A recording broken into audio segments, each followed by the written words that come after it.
What's up, trash talkers? Coming at you with the UFC Pick'em. We got Joe Trigger Britson and the mad Russian Bill Pearson. Now, the scorecard, as it reads, is not looking good for the 11 Bang Bangs, as the Artillerymen took a 7-5 win 2 weeks ago, and now he is back in the lead.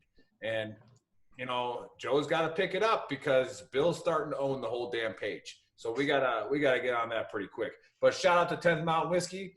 And shout out to Gold Star Century Team. That's Bill's affiliation, and we love them too. And also a big shout out to Muscle Activation Technique, Ventura Training and Athletics out in Ventura. So if you're out in California and you need some treatment, go out there. They're going to straighten you up, and they'll do it for free. So go see them. It's like $400 an hour. It's probably pretty worth it to go see them for free. Anyways, we got a nice fight card. We didn't have a very good fight card last time, but the boys still went 4 for 6.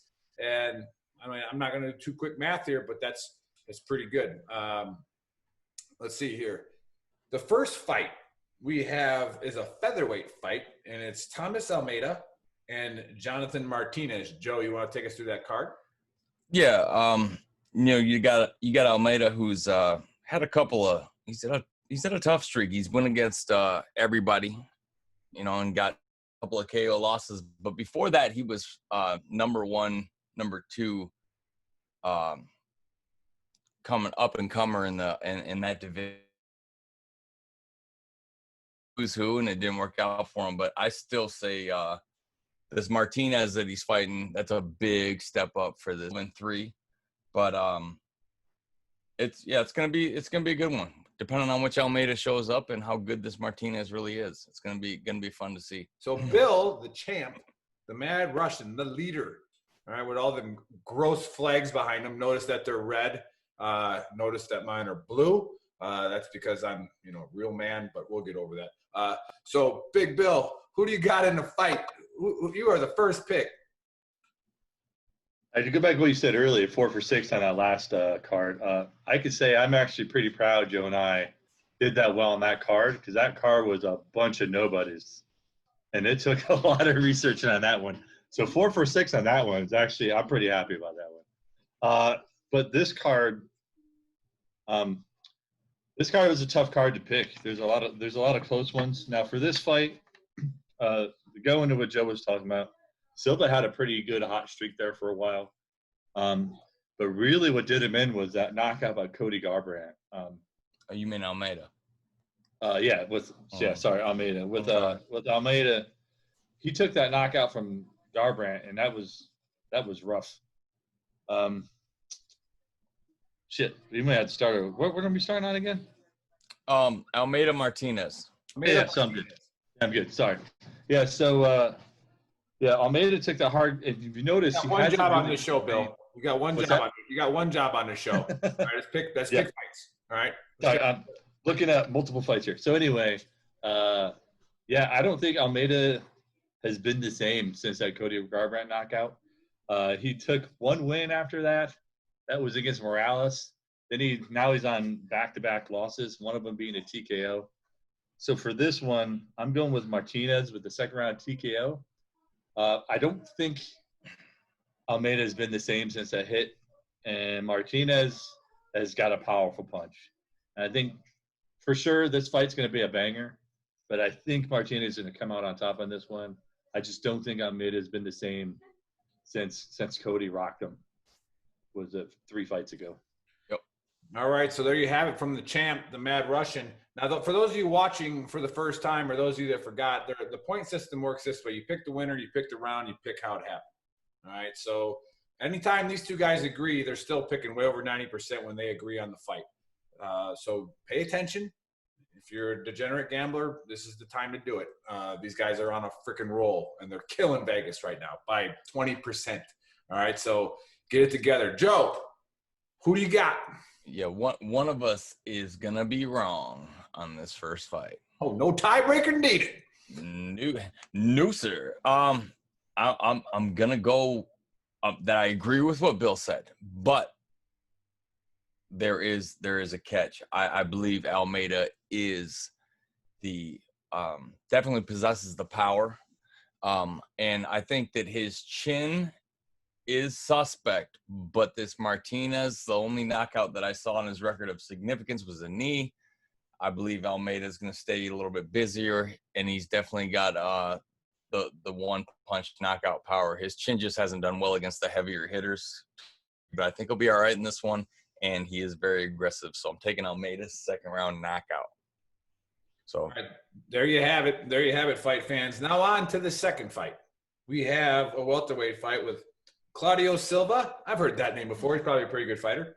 And then James Krause. All right. So, Joe, take us through that fight card. Take us through the tape on that one. You know, they got Krause at 6'2", 185, and Silva at 570. Bill, are they dropping to welterweight or middleweight for this one? I think they're doing a welterweight. Let me double check real quick while you talk. Okay. All I'm saying is Krause is going to be the much bigger fighter no matter where they go. He's a natural at 185. Sure. Got a 2.5-inch reach advantage. He's a righty. Silva's a lefty. He lands almost twice as many significant strikes per minute. So he's a busier guy and more experience. You know, he's got 36 fights, a lot of those in the UFC. But Silva, a lot of people believe should be 15-0. They believe his only loss was garbage, and going to be a very, very interesting fight to see who comes out on top. All right, Joe, it's your pick on this one. And yes, it is welterweight. Okay. Well, so Krause is going to be very big at welterweight. But, you know, I'm going with the experience on this one. I think Silva's got all the potential in the world, but Krause is a very seasoned vet. He actually coaches a lot of fighters still to this day. He's got the tools. He's more well-rounded in my book, and he stays busier. So I got Krause actually winning this one by decision. There you go. The Mad Russian, what do you got? Looks like we might have something different here. Yeah, this is going to be an interesting fight card. I picked Silva by decision. Oh, we're going to have some big swings here. Here's why I'm on with that. One of us is going to want to shut his phone off early. Yeah. So the thing with Krause is his losses. Again, he's got good losses. It's Cerrone, Jorge Masvidal, Lamas. So he's got good losses. So he's got the experience to bang. The reason why I went with Silva, typically most of his wins are submissions. So I almost went with the second round submission on this one. But due to the experience of Krause and some of Silva's past history, I went with the decision. But Silva hasn't lost since 2007. And Krause is getting a little bit older. And those wars will wear you down as a fighter. I don't care who you are. As you get older and you go through those wars, they'll wear you down a little bit. So I'm going with Silva decision just based off of the dude hasn't lost since 2007, and Krause is still trying to put together stuff. So I think some people say he hasn't lost. Period, Bill. Yeah, so I think Dana White is using Krause as a stepping stone for Silva to try to see if he can go to that next level and start getting his ranking up there. Agreed. But I think it's a swing match. It's not a pure stepping stone fight. Definitely going to be he's got a solid fighter in front of him. So we'll see. All right, there you have it. So if you're betting, it's a tough card, but they said that before the show started in the green room that we don't actually have because we're all in different locations. But they said this is a tough card. They didn't. So the locks are coming later, so just pay attention. All right, I'll take the fight card on this one to give Joe a break because I know he's starting to get stressed out. But the next fight, all right, we have Jimmy Crute versus whatever that guy's name is, Buka Asakis, whatever that guy's doing. It's a light heavyweight fight, and they're about similar age, similar height, same weight, and looks like Modestus is the bigger guy. So who do you got in this fight, Bill? Oh, yeah, there you go. So with this one, I went with Crute with the submission in the first round. I'm going with the Joe theory that if you're going to work the submission, it's got to be early because once you're all sweated up, it's a little hard to sink that in. But if you look at Crute's history, he's got a lot of first-round wins. So I don't see him getting out of the first round. So I'm going with Crute, first-round submission. But again, this is another one of those fights that could go either way. Bukowskis could come in just throwing hands and catch one and get a lucky one in there. But in my opinion, looking at fight histories, once again, these are new guys. I'm going with Crute submission in the first round, most likely with a choke. All right, awesome. Joe, who you got? Yeah, spoiler alert. Exact same thing. So there you guys go. First round submission, heavy favorite. And because he's a heavy favorite, the way to make that an even money line fight for you is to say it with a finish. You don't have to call it in Vegas. All you got to do is say it's not going to go the distance and pick Crute. You're pretty much playing with even money at that point. Yeah, definitely Crute first round submission. Okay, there you have it, fight fans. That's the first lock as far as both of them agreeing on it. So if you got some money to throw down, that's probably a good one to pick on. And then take Joe's advice. If you just say, hey, the fight's not going 3 rounds, you're probably going to win anyways. Let's start. The next fight, you got it's a woman fight. You got Caitlin Chokagian versus Jessica Andrade. I don't know how to say her name. I don't care. All right, I'm not trying to disrespect her, but again, I'm undefeated in the ring, so if she's got a problem with it in the octagon, she's got a problem with it. I mean, let's square it away. She's a little older, and she's got carrying a little bit of weight over Andrade, but a little bit of reach. She got Joe. To me, this is the hardest fight to pick. 6-inch reach over Andrade. So, yeah. Joe, this is your card to pick. Who do you got in this one? I'm taking. I could live to regret it, but I'm gonna go ahead and say this is how I say it, and I could be wrong too. Chukagian or Chukagian. That's better than I tried. I'm actually gonna take her to point out a decision and stay away from Andrade on the ground. I think Andrade will get 1 or 2 takedowns, maybe, and Chukagian is gonna have the savvy to stay away from that, stay on the outside. She's 8 inches taller. That's huge. So I'm going to take her by decision over Jessica Andrade. And, man, I wavered on that one for a second, but go ahead, Bill. It's on you, Bill. Who you got? So, again, this is going to be an ugly fight card for points. So if my wife was in here, she could tell you I went probably back and forth on this for a solid 35 minutes last night. I'm going with Andrade with a 3rd round submission. Here's why, trash talkers. Start shopping for the boat, Nick. Start shopping for the boat. There's going to be some losers' dues to pay at the end of this is going to be a fun Sunday moment. God, one of us is shutting off their communications. One of us is going camo blackout. Bill, I'm confident. So here's why for the bettors. I don't see Andrade taking a 3rd loss in a row. If you look at her last 2 losses are to Weili Zhang, who is an absolute animal. We saw what she did to Joanna. And then she lost to Rose again, who's also a brilliant striker. I don't see her taking a 3rd loss, only because Chukagian, or whatever you want to say her name is one of the most boring fighters ever. And her last loss was to Valentina, who is not a ground person. Got her on the ground and grinded her out with elbows. And if you look at most of Chukagian's wins, I think 80% of them, Joe, are split decisions. She's a boxer. Yeah, and she tries to stay. She uses her length and just love taps and rabbit punches everybody until she can get out of there and use it. Yep. So Joe may be right. She might use that length. She uses the size. Yeah. She might ambient us to another decision. Yeah, she uses. But I think size. Andrade is not going to take a 3rd loss, and she's going to get her on the ground and eventually grind her out. All right, trash talkers. What the Trash Talk Nation doesn't know is that Bill's wife was yelling at him because he was staring at a women's fight card for 35 minutes. And it's like, why do you keep having her picture up? And it's the reason why this is rough is I think I'm 100% on the women fights. I haven't looked up that stat, but this one's rough. Yeah, 76.4% of all stats are made up on the spot, so you could be right.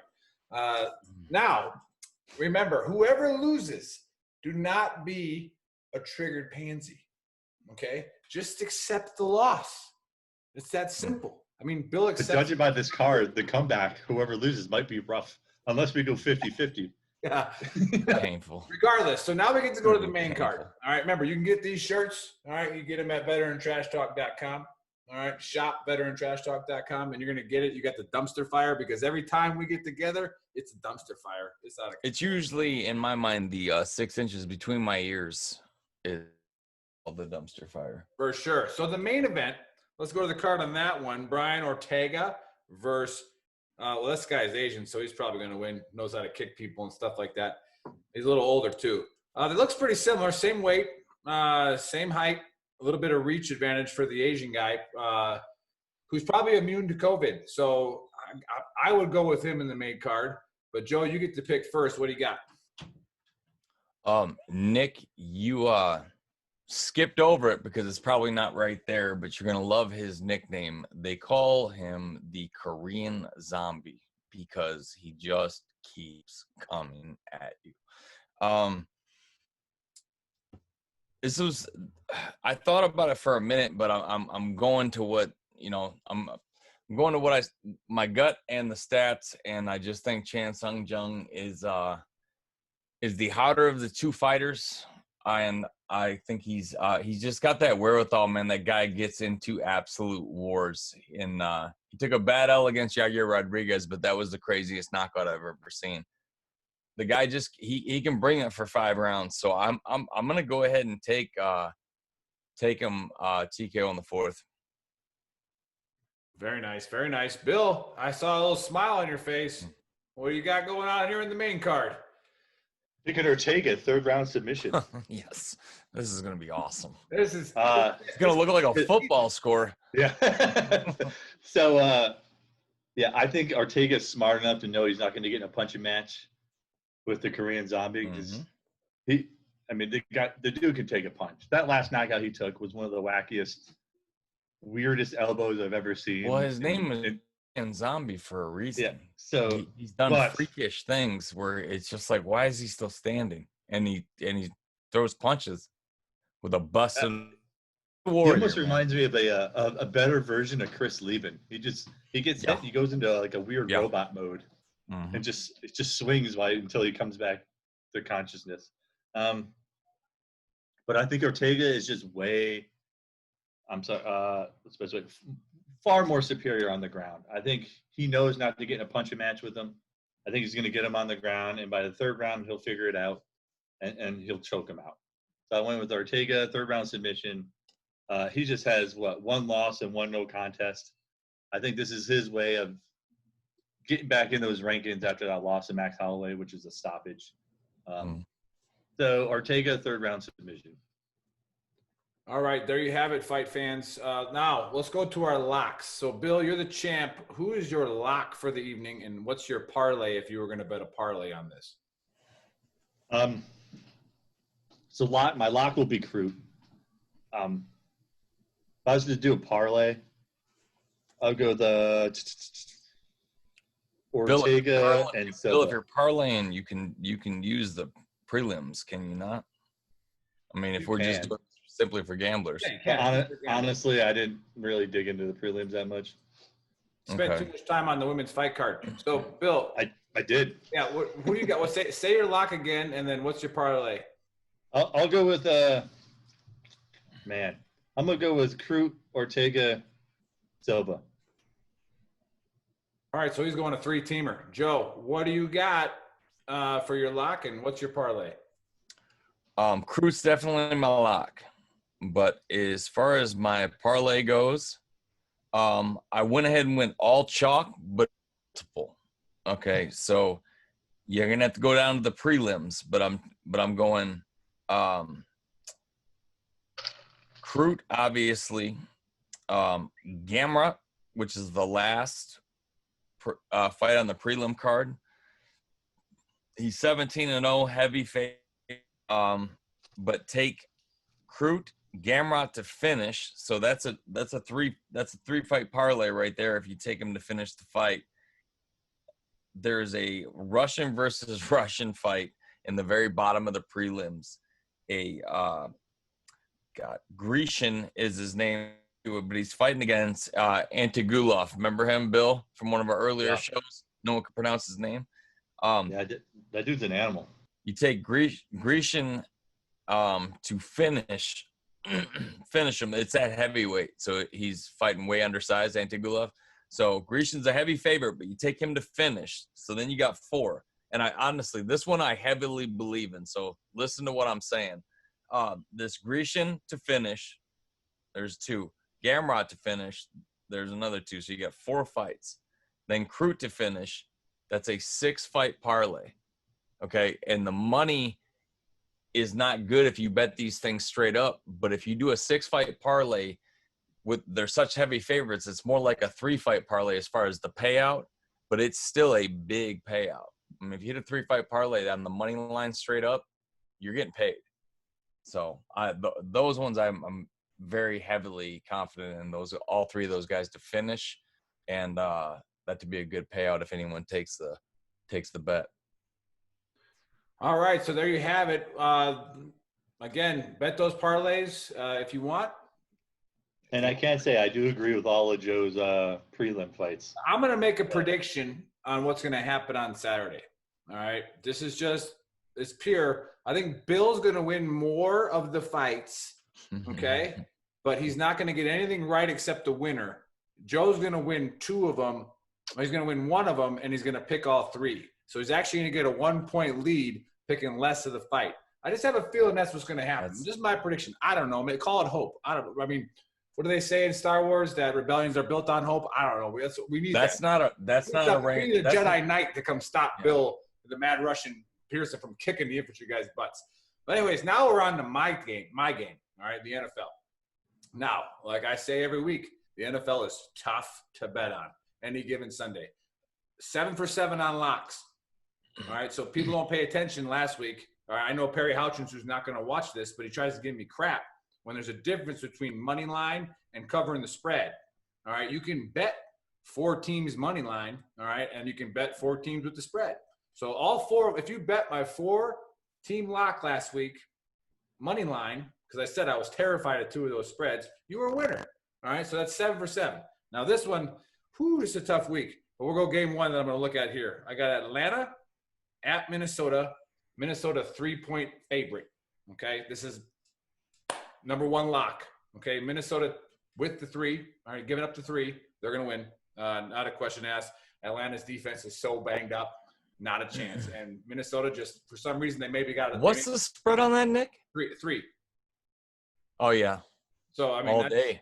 I mean, I'm sure once the money starts flowing in, because it'll change. It'll change, but I could go 1.5 before Sunday. But it's just Minnesota must have made out with some Detroit Lions because they just don't win this year. They're better than most of the teams they play and then just lose. I mean, they blew an 18-point lead against Tennessee, but that doesn't really matter.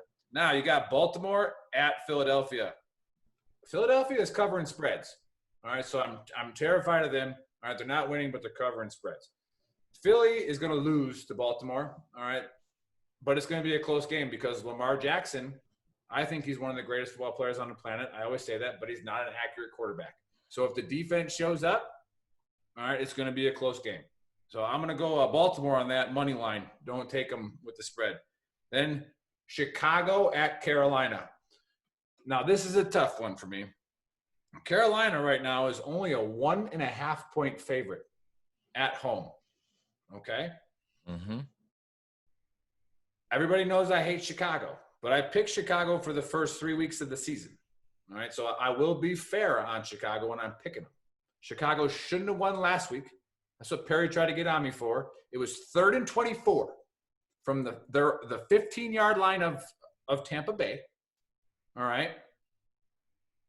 And there's 2 minutes and 30 seconds left. Chicago had no timeouts. They called a roughing the passer on 3rd and 24 on a 5-yard pass.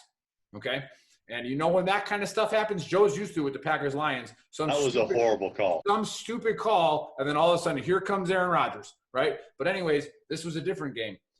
But a terrible call turned all of the momentum, and then Chicago went down and won the game. They shouldn't have won. They shouldn't have had the ball. That should have been over, all right?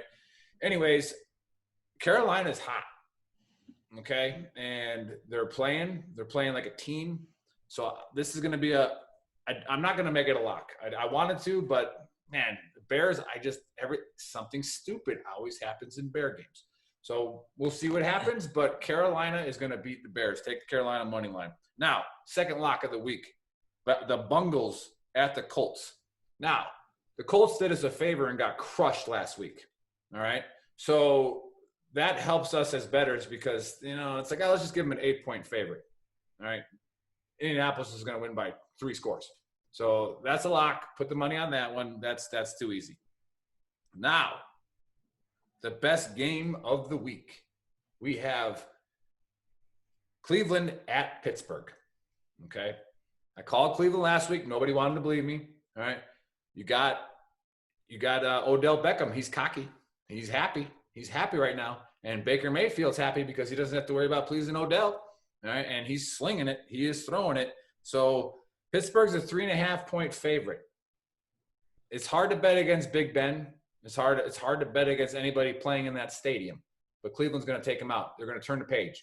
All right. It's not a lock, but take Cleveland 3.5. All right. I can see Pittsburgh winning by a field goal, and you get that half of a point. All right. You're going to win that bet. It's going to be tight all the way down. Or Cleveland's going to bury them because, they haven't really got punched in the mouth yet. And Cam is back. Say it again, Bill. It's time for Ben to move on, too. Yeah. Well, I don't know. He's fat and old. Still throwing it. He's fat and old. He's a big guy to take down.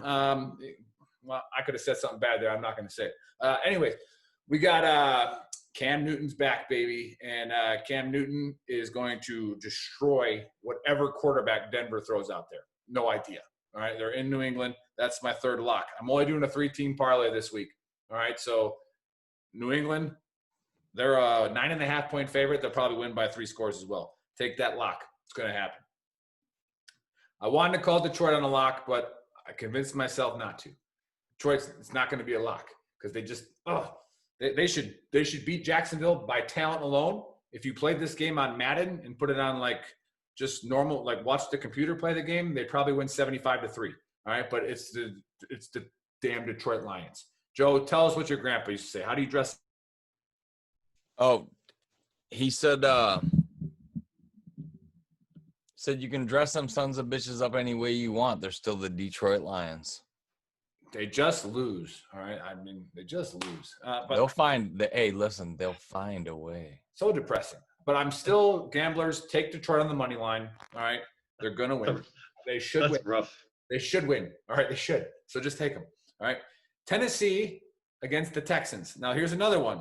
Vegas, unless somebody's out that I'm not tracking, but Tennessee's only a 3-point favorite. Maybe it's the short week. I'm not tracking. I could research it, but I didn't. I'm not tracking if something like a quarterback's out. I haven't seen it. But if you all saw Derrick Henry throw Norman into Josh Norman, I didn't know he could float like that.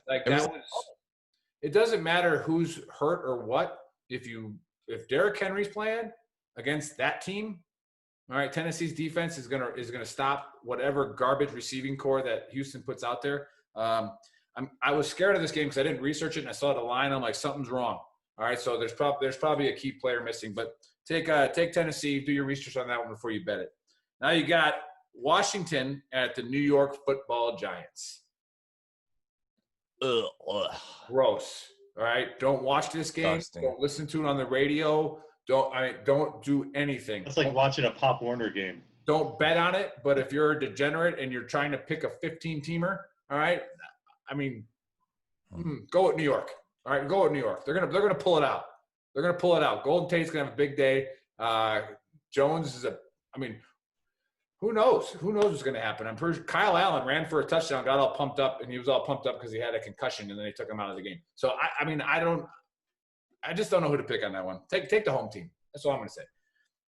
All right, Jets at the Dolphins. Now, the Dolphins ruined the 49ers last weekend. Ruined them. Now, both their starting cornerbacks were back. I didn't think that was going to make a difference when Kittle and Jimmy G came back, because I was like, who cares who the corners are covering? Kittle's just going to have a huge game.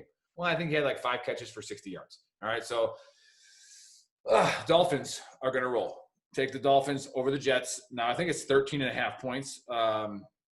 So I don't think the Dolphins have been favored by 2 scores in a decade since Dan Marino. So who knows? It could be a letdown for them, but they're gonna win.